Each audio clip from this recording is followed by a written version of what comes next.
On Sunday at 1 o'clock Eastern, one of the various games to be played will be the Eagles off their mini bye following two losses between a Sunday and a Thursday. Most recently to the Giants. They go to Minnesota to take on the Vikings, who last played Miles Browns in London. Vikings 3-2, Eagles 4-2. And the question in Minnesota, who will the quarterback be? And for the first time ever, Kevin O'Connell seemed a little pissy yesterday when he was asked the question of who the starting quarterback. Any news, any update on who the starter will be? No, it hasn't changed since Monday. And there was just a little edge to his voice. And because there's usually nothing. So just to see anything was noteworthy.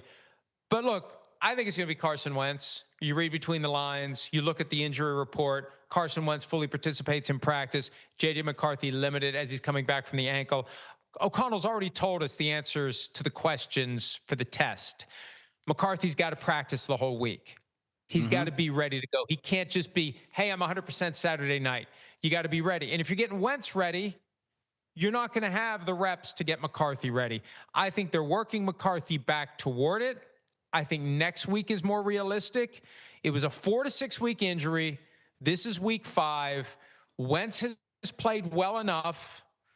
They've gone 2-1, and Justin Jefferson's getting the ball a lot, which I'm sure is a factor in all of this. I think it's going to be Wentz going against the team that drafted him 9 years ago.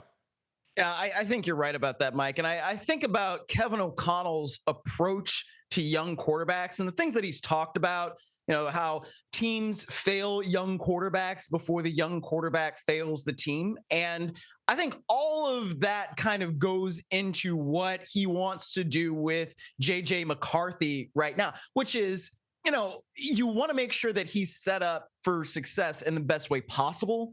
And part of that goes into how much is he practicing, right? And this is something that Kevin O'Connell has brought up too. There was the birth of J.J. McCarthy's child, and he wasn't available to practice because obviously it's something else that was a little bit more important going on.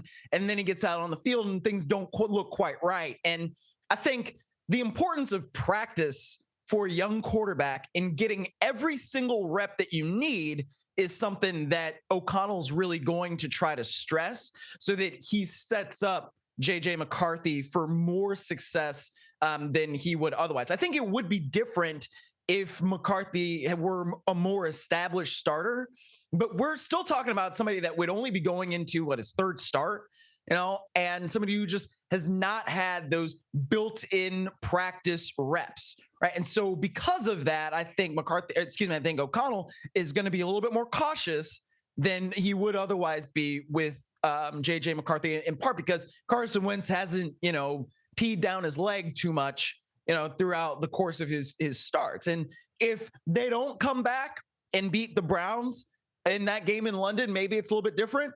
But I think Carson Wentz's play, especially that last drive, has maybe allowed O'Connell to think, all right, we can continue to be cautious here, especially because we don't want to set up our young quarterback to not have the success we know he needs.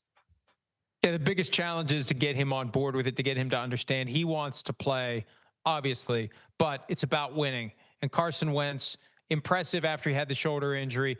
When that game went to the half, I thought we were going to see undrafted rookie Max Brosmer the rest of the way. If only. Back came Wentz. The Vikings pulled it off. So I think we're going to see Wentz in his 98th career start, 98th, and second against the Eagles. He started for the Commanders against the Eagles in 2022. Washington lost that game 24-8. So he's never beaten the Eagles. This will be his latest chance to do it if that's what happens. Hi, it's Mike Florio. Thanks for watching PFT on YouTube. Hit subscribe for the latest news and analysis from Pro Football Talk.